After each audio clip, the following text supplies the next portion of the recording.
Au loin, une silhouette se découpe sur l'horizon. Est-ce lui? On dirait que oui. Je le vois, il marche dans les champs de canne à sucre. Il avance à grand-peine. La nature frissonnante s'étend à l'infini face à lui.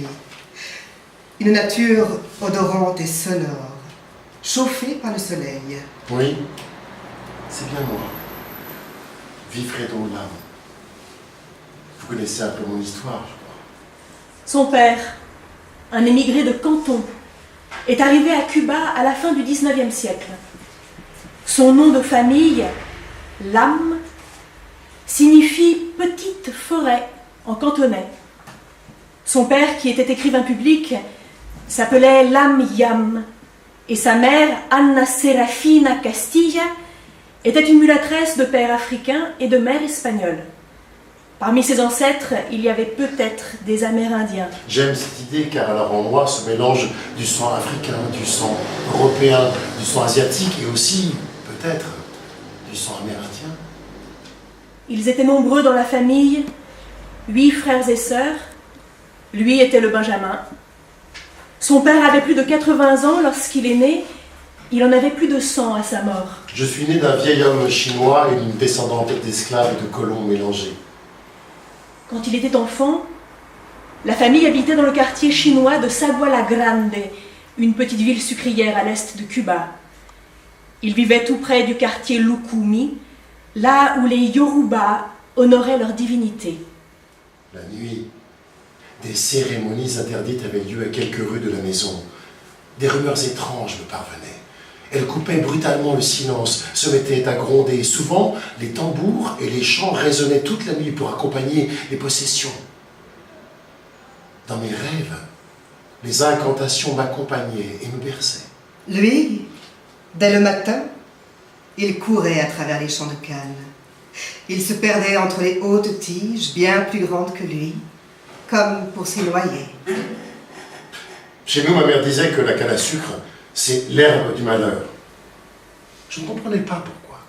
C'est que depuis toujours, à Cuba, les champs de canne signifient la misère, la souffrance, l'enfer. Elles brûlent et coupent la peau des sarcleurs et des amarreuses qui s'y frottent. Et pourtant, les champs de canne en fleurs sont si beaux. La nature luxuriante l'entourait, le cernait de toutes parts, comme pour mieux le contenir. Lui, qui rêvait d'évasion. Quand je quittais les champs de canne, c'était pour retrouver la mer. Elle charriait des cris étranges dont je ne connaissais pas encore l'origine. La nuit, la mer, les champs de canne, les palmiers royaux, les racines, les lianes, les branches s'entremêlaient dans mes rêves. Souvent, je me débattais. Je devais lutter pour avancer dans une forêt vierge qui voulait me retenir. Un soir, j'ai été réveillé par l'ombre étrange des battements d'ailes d'une chauve-souris. Ce fut une révélation. Elle semblait projetée sur le mur de ma chambre comme par une mystérieuse caméra. Plus tard, il dira que c'est ce jour-là qu'il a compris la diversité du monde. Sur une photographie, on le voit, jeune garçon frêle et timide qui pose assis en costume gris, culotte courte et petit chapeau, près d'un bouquet de fleurs dressé sur un guéridon, un livre sur les genoux. Il est d'une grande beauté. L'âme est chinois, africain, espagnol. L'âme est métisse. En lui, 4 mondes se sont unis, l'Afrique, l'Asie, l'Europe et, par son lieu de naissance, l'Amérique. Chango, le dieu de la guerre et de la foudre, va souffler sur sa vie. Il est dit que l'âme sera un grand peintre et que dans son œuvre, il sera le créateur d'un mythe nouveau.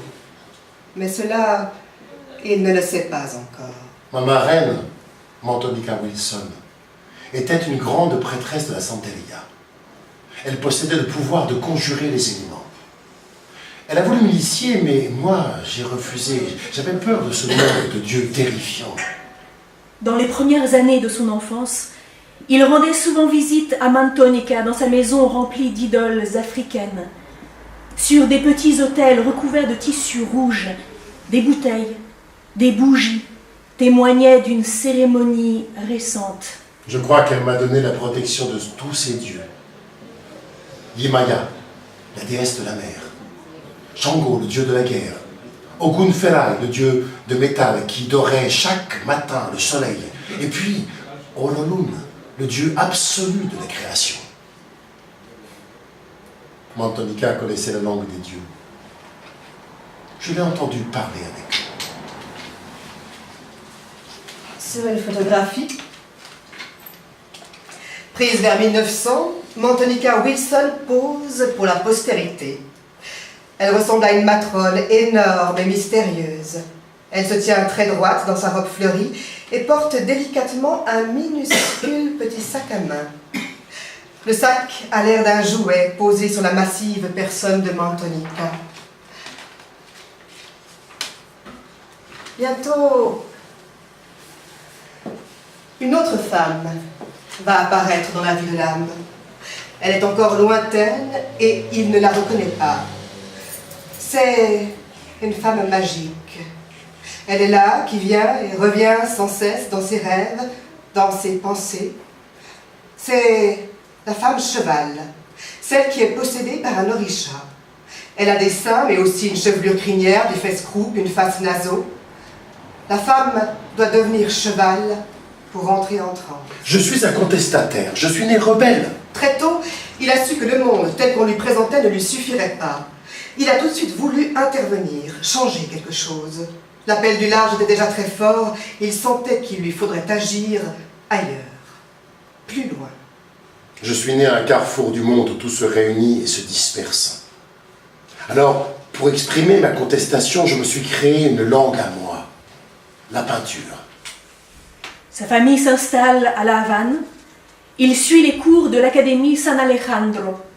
Peu après, il expose à Saguala Grande, sa ville natale. C'est son premier geste de liberté.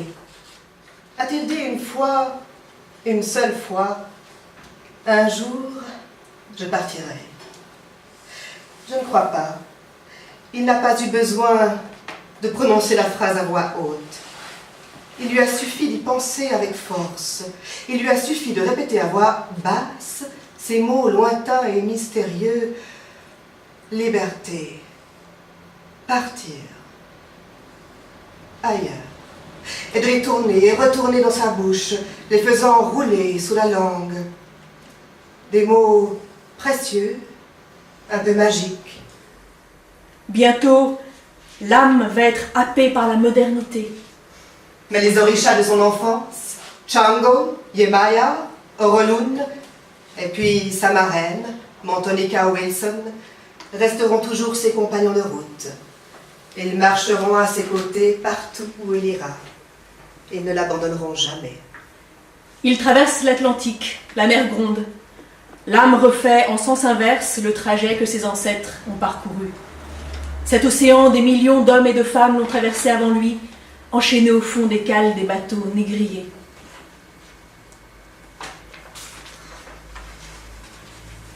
Traversée 1924. Il est accoudé au bastingage d'un bateau qui vient de quitter la Havane et se dirige vers Madrid. Les yeux inondés d'embrun, il regarde droit devant lui, comme pour mieux ravaler l'espace. Partir.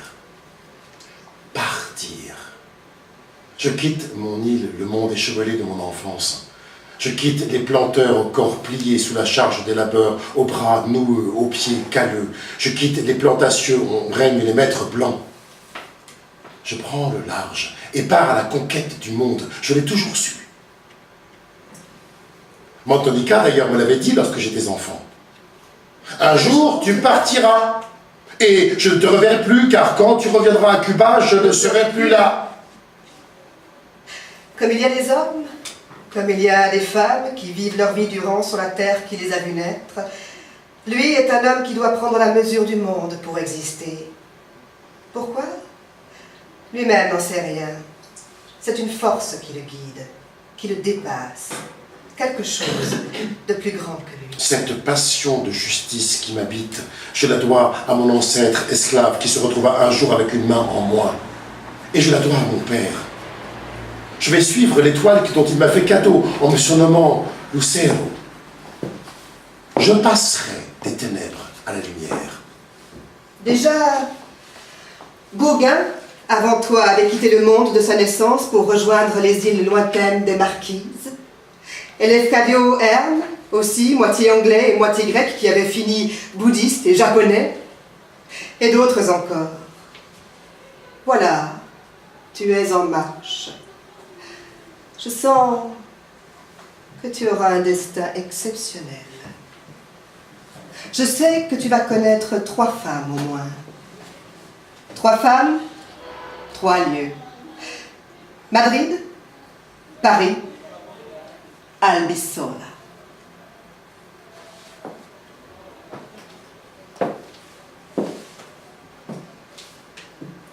Tu as un nom étrange. Un prénom doux où il semble manquer quelque chose. Un prénom qui glisse sur la langue. Et puis ce nom tranchant comme un couteau trop aiguisé, l'âme. Même ton nom est métisse. Je te cherche. Toi, ta peinture. Il y a là un grand mystère. Je sens que tu auras un destin exceptionnel.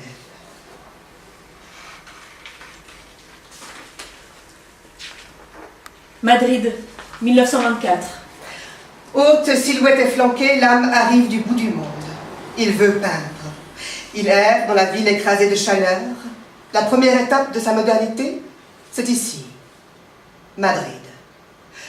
Cuba, Madrid, langue sœur, histoire mêlée, conquête, domination, oppression. Mais lui, c'est sa liberté qu'il vient chercher. Pendant 15 ans, à Madrid, il va découvrir la peinture, hanter les musées, chercher, questionner. Lorsqu'il arrive, l'Espagne a perdu depuis 20 ans sa dernière colonie en Amérique latine, Cuba. Madrid est désormais le centre d'un empire colonial disparu. Et lui, il vient de ce passé, déjà lointain. Dans les rues de la ville, les regards se portaient irrésistiblement sur moi. Au début, je ne comprenais pas. Et puis un jour, j'ai su que j'étais ce jeune homme noir qui transportait sur lui tout le poids de son île. J'étais le tronc solitaire arraché à ses racines, détaché de sa jungle. J'étais l'unique et dernier représentant d'un archipel fécond. Alors, pour me faire accepter, pour continuer mon chemin, je devais entrer dans la profondeur de l'Europe. Pénétrer toujours plus loin vers son intérieur, la connaître intimement, la posséder. Posséder l'Europe, comme on possède une femme, c'est ce qu'il a fait. J'ai passé des heures et des heures dans le silence des musées à copier les maîtres et à me taire. Les portraits, des paysages, le Gréco, Velázquez, apprendre encore, jusqu'à l'épuisement. J'ai cherché sous les paysages, sous les apparences. J'ai fouillé les toiles, insatiable, comme un alcoolique. Ici, à Madrid, l'âme découvre quelque chose qui est en lui depuis toujours, son hispanité. Une hispanité qui répond à son métissage, une harmonie brute et suave, comme une ardeur et une naïveté sauvage. Il découvre la poésie de Garcia Lorca, s'enivre des mots âpres du poète. Cette langue qui claque et bouscule l'ordre du réel l'émeut profondément. Parmi les papillons mariposas negras. va une brunette moresque, à côté d'un blanc Junto a una blanca serpente serpiente brune. de niebla. Terre de lumière, Tierra de luz, cielo de tierra. Elle va enchaîner au tremblement d'un rythme qui jamais de un ritmo ne que s'éteint. nunca llega. Tiene el corazón de plata Elle a un cœur en argent y un puñal en la diestra. et un poignard dans la main.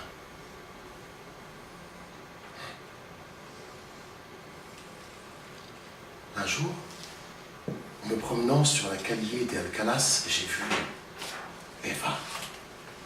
J'ai été frappé par sa beauté grave, habillée de noir, la peau olivâtre, les cheveux noirs et les yeux mélancoliques.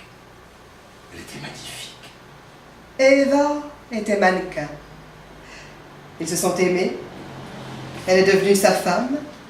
Et Wilfredo Victor, leur fils, est né. L'année suivante, ils meurent tous les deux de la tuberculose. J'entendais la voix de mon fils partout dans les rues de Madrid. Je devenais fou. J'avais l'impression que tous les enfants étaient mes fils. J'étais ivre de douleur. J'ai cru mourir. Il me restait la peinture. Et mes amis aussi. Avec ses amis, il se promène souvent entre la Puerta del Sol et la Plaza de Toros, à travers cette ville qu'il aime. Ils vont voir la corrida, cette fête sanguinaire de la brutalité animale et de la brutalité de l'homme. Mais bientôt, il ne sera plus question de flâner dans les rues de Madrid. L'heure n'est plus à la désinvolture. La République espagnole est menacée. Avec Nicolas Guillem, avec Alejo Carpentier, ses amis cubains, ils ont tout de suite rejoint les républicains. Ils se battent pour cette liberté essentielle à la vie. Ne jamais laisser la place aux dictateurs. Dans mon uniforme de milicien, j'ai vu des choses terribles. Des frères, des déluges de feu s'abattre sur des frères ennemis. Il a dû quitter l'Espagne, martyrisé. Il était en danger. Son ami Manolo Huguet lui donne l'adresse de Picasso, à Paris. Il part. Traversée des Pyrénées, par où des milliers de républicains espagnols fuient le franquisme. L'âme suit ce même chemin. Franchir des frontières comme autant de barrières à sauter pour atteindre sa liberté.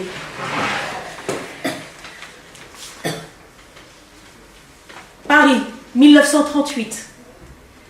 L'âme s'installe à l'hôtel de Suède, quai Saint-Michel. Les chambres d'hôtel pour migrants, c'est toujours un peu le même décor. Une valise qui contient toute une vie, quelques traces d'un ailleurs, des empreintes d'un passé. Il est dans sa maturité déjà. Mais il a toujours ce regard juvénile et séduisant. Il loge dans une mansarde où il passe des heures accoudé au rebord de sa lucarne à rêver. Il regarde le ciel triste et gris de Paris. Au loin, la préfecture de police où il est souvent convoqué. Notre-Dame de Paris et sous les ponts, la Seine, les clochards et puis les bouquinistes avec leurs livres, leurs estampes. J'ai beaucoup lu au cours de mes voyages. Il me fallait des mots pour accompagner mes dessins, des mots pour tracer le contour des choses, pour restituer le sens. Il avait plus de rêves dans la tête que d'argent dans les poches. L'imagination ouverte, il voyait Saint-Denis se présenter devant lui avec sa tête illuminée dans la main. À la Concorde, il assistait à la fin dramatique de Robespierre. Il entendait aussi les cris insurrectionnels de la Commune, les gémissements des massacrés. Je ne serais sans doute pas arrivé à Paris si la Déclaration des droits de l'homme n'avait pas eu lieu, et la Commune de Paris non plus. L'âme rencontre Picasso. Picasso lui dit que, même sans le mot de recommandation de Manolo, de toute façon il l'aurait remarqué dans la rue. C'est le coup de foudre. Un lien mystérieux va les unir, ils se sont reconnus. Entre eux, il se passe quelque chose d'essentiel et de profond, quelque chose qui leur échappe.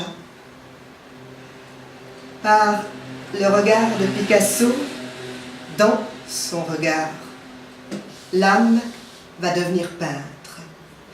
Lui qui peint déjà depuis plus de 20 ans, pour la première fois, il va oser vraiment se dire artiste. Grâce à Picasso, j'ai eu confiance dans mon travail.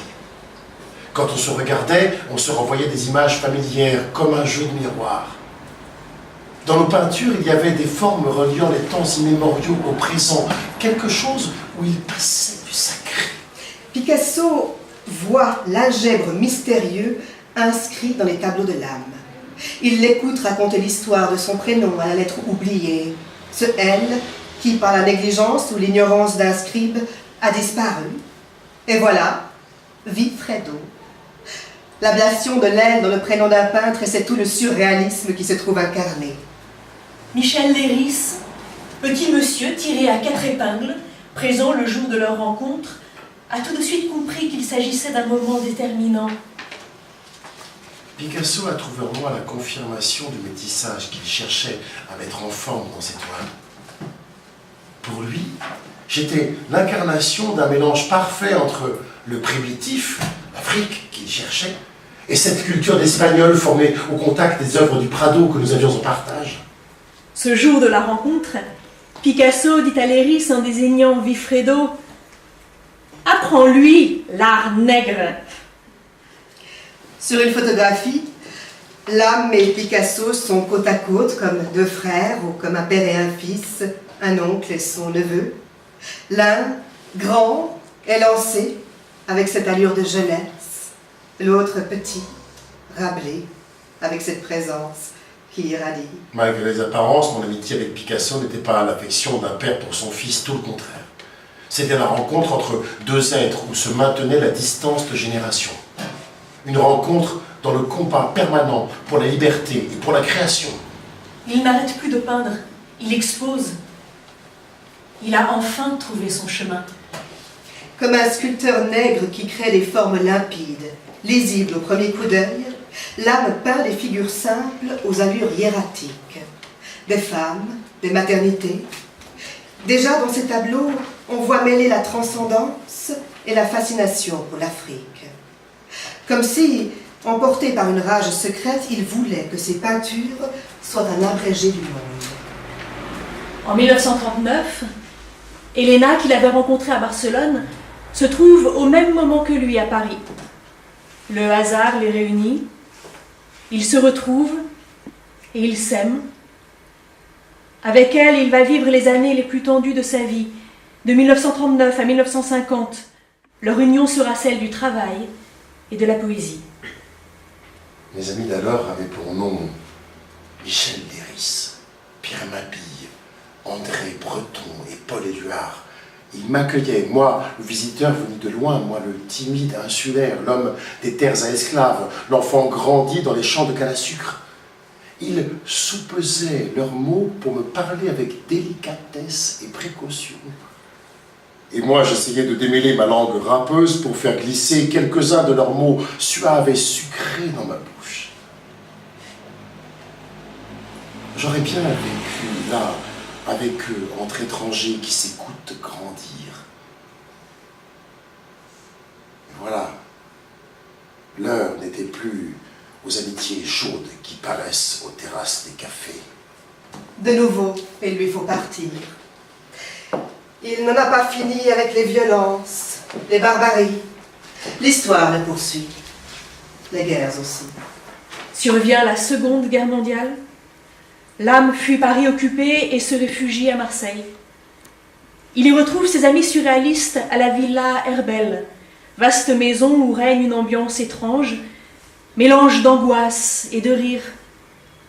Pour tromper leur peur, il joue et invente, inspiré du tarot de Marseille, un jeu de cartes surréaliste, le jeu de Marseille.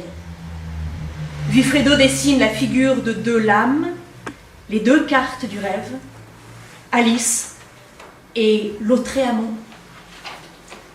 Pendant l'hiver 1940, sur une photographie de groupe, on le voit aux côtés de Jacques Hérold, André Breton et Varienne Frey. Avec Jacques Hérold, ils tendent vers le ciel une main victorieuse, signe de leur liberté.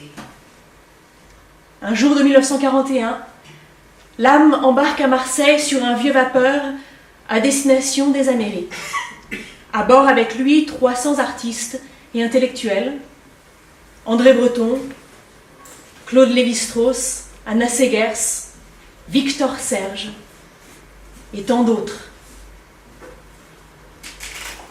Traversée de l'Atlantique, Lame refait, cette fois-ci dans le même sens que ses ancêtres africains, la route des esclaves. Il est en chemin vers son passé, retour au pays natal. Cela fait 18 ans qu'il a quitté son île.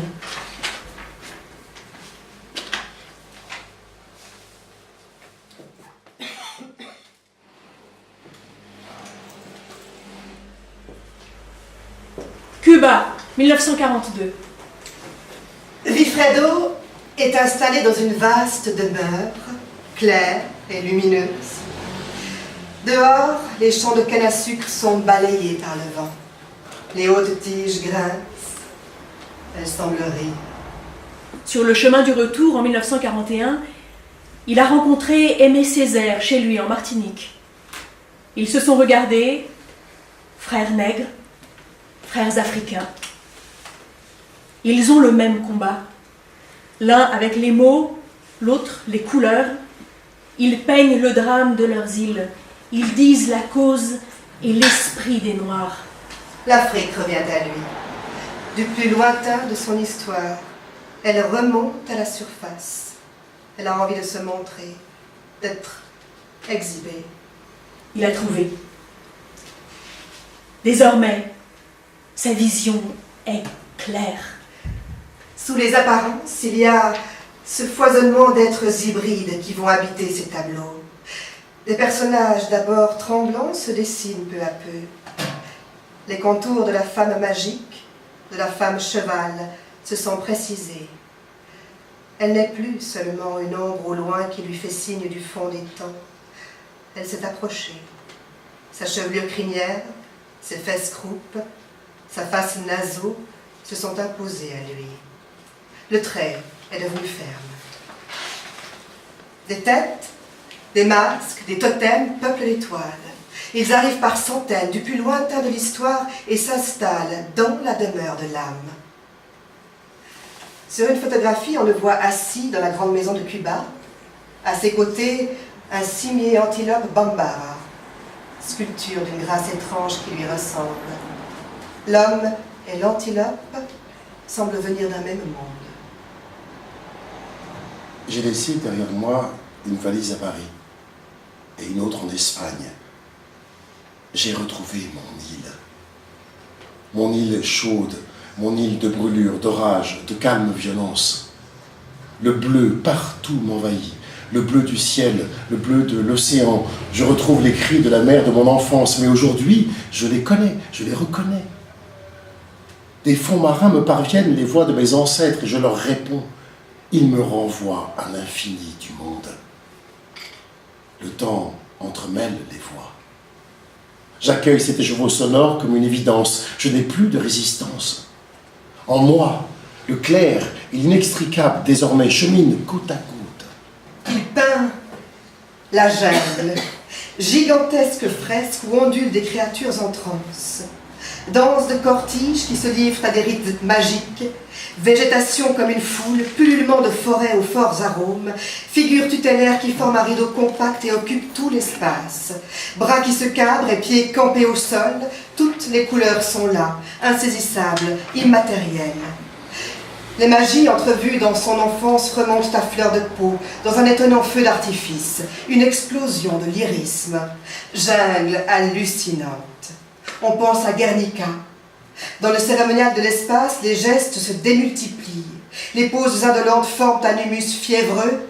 Les cannes sont revenues des profondeurs montées de sève, de suc, délire végétal. Il a percé l'invisible. Désormais, sa peinture est magique. Avec Picasso, avec Césaire, avec les surréalistes, ils ont vérifié la convergence de leur révolution sensible et esthétique, de leur démesure, de leur folie, de leur révolte. Ils sont tous en quête de la beauté convulsive qui fait trembler. Moi, depuis mon retour à Cuba, je suis en état de transe, ivre de peinture. Je travaille toutes les nuits sans pouvoir m'arrêter, comme habité, transporté. La peinture a pris possession de lui et il s'y abandonne, amoureux, fasciné par son pouvoir. Nous dansons une danse érotique et magique. Et la musique de Stravinsky qui nous accompagne jusqu'au petit matin, tandis que le sacre du printemps résonne dans l'atelier autour de nous, dans les rues de la Havane. Les musiques sucrées de la rumba et du mambo font ruisseler les corps. Cuba, New York. Ces tableaux commencent à voyager, appelés pour des expositions. Ils le précèdent, ils lui montrent le chemin. Désormais, il ne cessera plus d'arpenter le monde. Son œuvre est universelle. Elle dit l'extrême déracinement, l'infini de l'invention, la liberté unique, sans attache, et la poésie des carrefours du monde. Globe-trotteur rimbaldien, Ouvert à toutes les cultures, l'âme tisse un réseau serré de relations. New York, 1945. Il a quitté les champs de canne à sucre pour la jungle des buildings avec leurs silhouettes qui s'élancent puis se perdent dans les nuages. Les buildings de New York miroitent au soleil couchant. Étranges créatures, leurs yeux s'allument le soir pour éclairer le mystère de la nuit. Mais avec quels esprits ces totems de métal et de verre dialoguent-ils? New York. C'est là que se retrouvaient alors les artistes, les écrivains, venus de la vieille Europe en guerre, la vieille Europe blessée. Des passeports, des visas ont été distribués en urgence aux plus menacés qui se sont réfugiés là. Il y a André Breton qui a précédé l'âme de plusieurs années, et Marcel Duchamp qui l'a retrouvé, et John Cage et Yves Tanguy qu'il rencontre. Ils fêtent leur liberté et l'amitié aussi. Une communauté s'est formée, et même une université en exil s'est créée. Les mots exil, résistance, création, espoir circulent dans toutes les conversations. Les assoiffés de liberté se sont donné rendez-vous à l'ombre des buildings de Manhattan. L'âme est un homme carrefour. Comme Malembo, le dieu vaudou des carrefours, l'âme attire et rassemble autour de lui. Il sait le chemin que chacun va emprunter. Il relie. Il est dans une relation au monde. Il est engagé dans une chaîne de métamorphose dont l'issue lui reste invisible, mais que laisse augurer sa peinture. On sent des vibrations au creux de ses tableaux. Il donne accès à des vies neuves. Il rend visible l'obscur, le lointain, l'inexpliqué. Sa peinture dégage une force vitale que ses amis reconnaissent. Son travail suscite l'admiration. Parvenu à sa maturité, l'âme a inventé le métissage pictural. Ces images sont devenues des sortes d'exorcismes pour combattre l'enfer de toutes les formes d'asservissement. L'asservissement du noir au blanc, celui des victimes des camps à leurs bourreaux, tous les pourrisseurs de liberté et de dignité se voient crucifiés dans ces tableaux. Cuba organise une exposition collective pour les peintres de l'île. Mais l'âme refuse d'y participer. Il n'est plus cubain. Ou plutôt, il n'est plus seulement cubain. Sa nationalité ne peut contenir la réalité proliférante de l'artiste qu'il est devenu. Il vit à l'échelle du monde. Tandis que Cuba montre ses artistes, lui, c'est à la galerie Pierre Matisse qu'il expose, seul. Il est encore inconnu et pourtant, très vite, le musée d'art moderne de New York achète la jungle. Le tableau fait scandale et certains critiques d'art new-yorkais qui demandent à le rencontrer s'attendent à voir un sauvage buveur de sang. Ils s'étonnent de voir arriver cet homme élégant et raffiné. Le jour du vernissage à la galerie Matisse, des dignitaires cubains sont présents. Sur une photographie, on les voit posés devant la jungle en costume 3 pièces, imperturbables et imprégnés du sérieux de leurs tâches. Dans les rues de Broadway, des voix étranges se croisent, se mêlent, composent une symphonie métisse. J'aime cette musique du monde qui bat à mon oreille. Je parle espagnol, mais je parle dans toutes les langues. À New York, je suis un étranger parmi d'autres. Je me sens libre. Ici, il a retrouvé une verticalité qui lui est familière. Il s'enivre de lever les yeux au ciel. Toutes les foules du monde se donnent rendez-vous au coin de Broadway. Les corps se croisent, se frôlent, s'entrechoquent sur les trottoirs. Des profils de formes rondes, des regards aigus, des groupes qui s'éclipsent sous le drapé des jus. Les oiseaux volent dans ces toiles, traversent les forêts denses, emplissent le ciel, bêtes légendaires venues de très loin. Dans l'air jaillissent des étincelles et frissonnent des bruissements d'ailes. Le tableau de l'âme danse, tourne, s'envole. New York, Paris, c'est en Europe que l'âme veut vivre. La guerre est achevée, il sait qu'il retournera vers les lumières changeantes d'Europe, de France et d'Italie.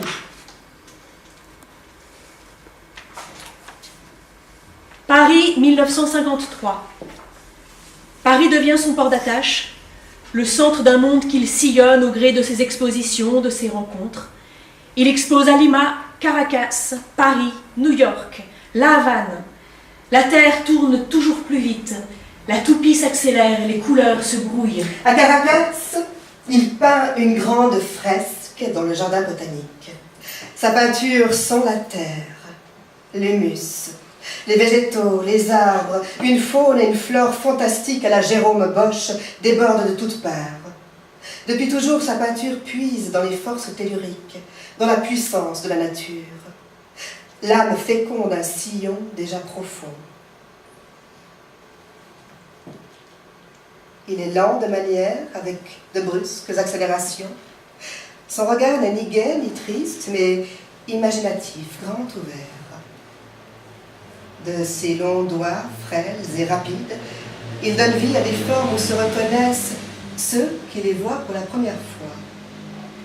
Sa peinture crée d'étranges familiarités. On la découvre, et pourtant on croit la connaître depuis toujours. Comme si elle nous avait accompagnés de tout temps, à notre insu, et nous sommes saisis. L'âme remplit ses toiles, pas de bordure, aucun espace gaspillé, la toile est pleine. Toute cette vie en excès et démesure, comme un trop-plein d'énergie, trouve son élan, s'échappe et vient à notre rencontre. Il illustre le rempart de brindilles de René Char, l'antichambre de la nature d'Alain Jouffroy, la terre inquiète d'Édouard Glissant. Depuis toujours, les poètes sont présents dans sa vie. C'est avec eux qu'il a appris la langue française. Il aime leur compagnie. Ils parlent une langue commune. Ils sont sur les traces du monde.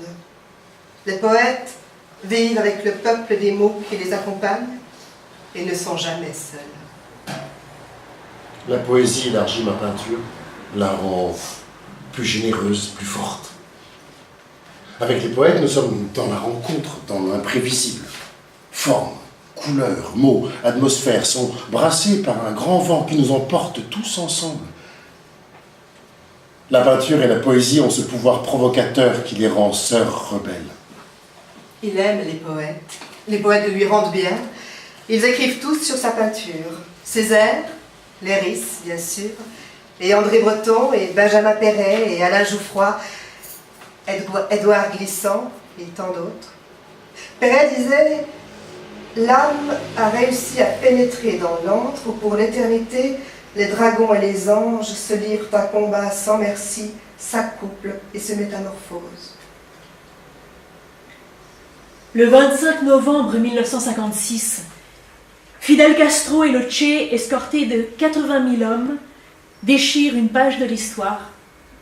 La révolution cubaine est en marche. Une fois encore, l'âme rencontre l'histoire, ses sursauts, ses déchirements.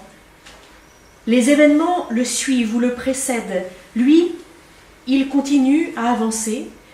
Les révolutions sociales ou politiques ne sont que des étapes dans la pensée du monde qu'il a choisi de suivre. À Paris, les intellectuels soutiennent la révolution. En 1960, Sartre, qui a vu un temps Cuba comme une belle de nuit très louche, probablement vérolée, écrit un reportage en 16 articles intitulé « Ouragan sur le sucre ». Il parle de l'île étranglée par l'implacable déesse Cannes. Je vis dans mon corps et dans mon âme toutes les blessures et toutes les joies de mon pays qui se libèrent du joug d'un dictateur. Je me plais à rêver d'un monde de fraternité et d'amour. L'amour est en chemin vers toi, Wilfredo. Mantonica, ta marraine, te l'avait prédit. Tu connaîtras 3 femmes au moins. Rappelle-toi, tu as rencontré Eva en Espagne, puis Elena. Le temps de la 3e rencontre est venu. C'est vrai. Pour lui, l'amour se cache dans une galerie de la rue du Dragon. Lou, je t'ai enfin trouvé. Je t'attendais depuis si longtemps. En retournant à l'Orénoque, où je cherchais le sel, le quetzal et sa liberté, c'est toi que je rencontre à Paris, et je ne t'ai plus jamais quitté. Le jour où ils arrivent au Mexique avec Lou, on enterrait le peintre Diego Rivera. Ils n'avaient pas pu les attendre, le rendez-vous était manqué. Mais les vastes fresques de Diego Rivera, avec leurs couleurs vives jetées sous les murs des villes, parlent des gens de son pays. Et l'âme sait les reconnaître. Il s'intéresse de plus en plus à la gravure. Il cherche de nouveaux outils pour continuer son travail de peintre. Pas une rupture, mais un prolongement.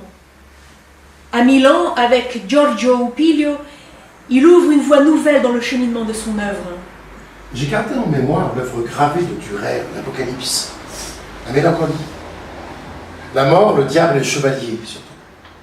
Dürer vivait dans un monde encore très médiéval, un monde incapable de séparer la religion et la connaissance. La mélancolie, pour moi, c'est l'angoisse face au gouffre de la connaissance inépuisable. Dürer a fixé par son style les peurs de l'époque qu'il a vécue et dont il porte témoignage. 1961, Paris vit au rythme de la guerre d'Algérie. La tension monte tout au long de l'année 1960, la possibilité d'un coup d'État est dans tous les esprits. L'âme et Lou quittent Paris pour Zurich, puis prennent la route pour l'Italie avec leur fils Esquil.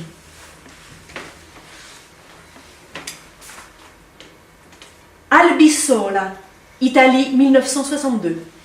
L'âme retrouve la mer. Il n'a jamais pu vivre loin d'elle. Elle lui est nécessaire. La mer ici lui rappelle Cuba. Désormais, c'est là qu'il va vivre l'essentiel de son temps. C'est là qu'il va peindre. Albissola Mare est un petit village au bord de la mer, près d'Alassio. Autrefois, Scipion l'Africain, vainqueur des Carthaginois, avant d'affronter le pouvoir de Rome, vivait là. Le pape Jules II y avait fait construire Gavotti, sa villa d'été. L'âme a choisi Albissola. Il a un atelier sur le promontoire qui domine la mer, et son ami le peintre Asger Jorn a sa maison près de la sienne, la même où l'on dit que Christophe Colomb est né d'une famille de cordonniers. J'ai réalisé le même voyage que Christophe Colomb, mais à l'envers, en partant des Caraïbes vers la Ligurie. Asger Jorn et Édouard Jager ont transformé ce petit port de la côte ligure en lieu de rencontre et d'expérimentation artistique. Le jour où les travaux de son atelier sont achevés, l'âme invite tout le village. On chante des chansons de résistance, des porcelets cuisent en plein air, le vin circule. Du haut de la colline, on voit le golfe noyé dans la brume de chaleur.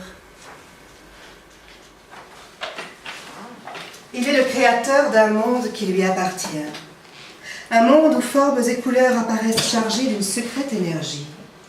Un monde capable d'être opposé comme un défi à la splendeur de la nature, mais sans jamais tenter de la reproduire. Et pourtant, ce monde étrange et saisissant n'est pas lointain, ni inaccessible. Il nous parle, et nous avons le sentiment de l'avoir déjà traversé. C'est sans doute parce que dès ses premières œuvres, le peintre nous a montré que sa peinture ne serait pas le lieu triomphant d'une unicité fermée sur elle-même. Il nous a dit qu'il s'agissait d'une genèse. Il nous a parlé de la naissance d'un monde esthétique, d'un monde organiquement composite. Cette œuvre engage une esthétique autant qu'une éthique de l'identité multiple. Tout s'apaise ici, pour moi, se ralentit. Dans la transparence et la chaleur, mes enfants grandissent et mes tableaux aussi. Lorsque je ferme les yeux sur la mer d'Albissola, la moire des cannes à sucre me revient. Des silhouettes longues se forment derrière mes paupières closes, silhouettes noires, jaunes qui ondulent et chaloupent. Les cannes dansent. Lorsque j'ouvre les yeux, c'est le blanc scintillement de la mer Ligure qui m'accueille et m'aveugle. Je suis habité par la mer, par les paysages de Cuba. Ils me suivent, m'accompagnent depuis toujours. Depuis quelques années, je les croise de plus en plus souvent face à moi. Comme par inadvertance, sans prévenir, soudain. Ils sont là. Sur une photographie, dans la cour de sa maison à Albisola, l'âme pose avec ses 3 fils. Ils sont alignés tous les 4 devant une rangée de grands totems. Même regard rieur et séducteur, même élégance désinvolte et raffinée. Ses fils lui ressemblent. Sur cette photographie, l'âme est fière et heureux. La Havane, New York, Paris, Mexico, Londres, le monde l'appelle. En 1967.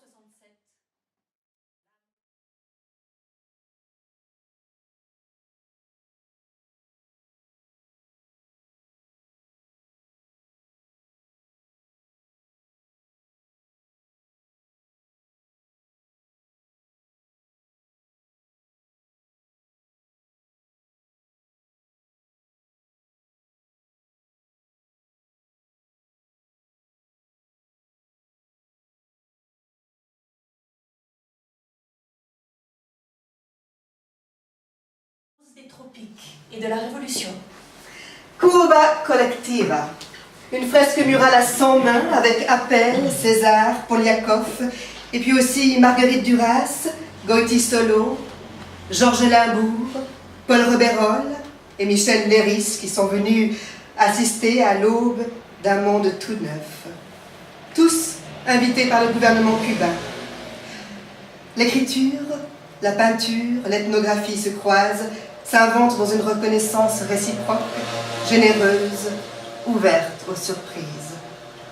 Ils peignent pour protester, ils veulent s'élever contre la constante indignité faite aux hommes sur cette terre. Ils veulent réinventer le monde.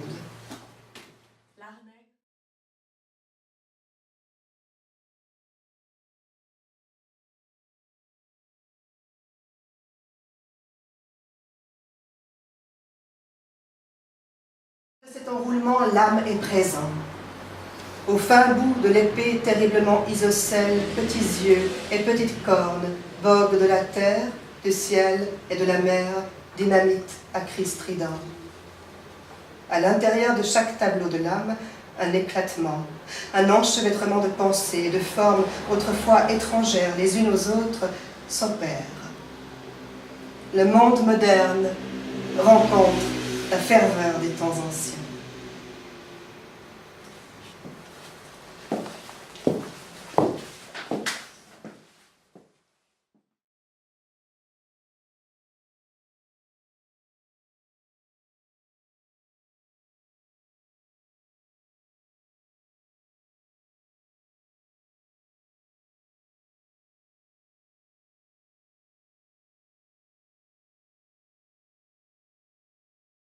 Lui-même appartenait au monde entier.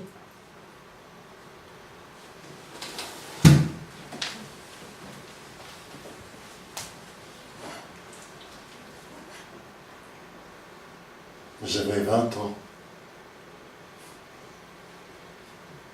J'ai quitté mon île pour m'envoler vers l'inépuisable du monde.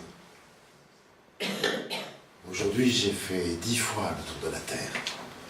Exploration, rencontre, découverte, amour, liaison, fusion, révolte. J'ai sillonné un monde en train de naître. Pour viser plus loin dans l'axe de ma route, j'ai grimpé à l'arbre. J'ai mangé les fruits de ses branches. J'ai fixé les profondeurs du ciel et le plafond de ma chambre. Je me suis enfoncé dans le miroir du passé, sans retour de ma jeunesse. J'ai couvert des centaines de toiles de ma peinture, de mes désirs, de mes rêves. Dans chaque tableau, j'ai fait résonner la culture de l'Amérique, la vieille culture de l'Afrique, la vieille culture de l'Asie, la vieille culture de l'Europe. J'ai tenté, sans doute, de dominer le malheur et la crainte de la mort. J'ai été démiurge, guetteur, voyant. Et peut-être le nourrisson caché dans le ventre de sa mère. Et aveugle aussi. Le monde m'a appelé. Pourtant, jamais je n'ai cessé de rêver à mon île inépuisable.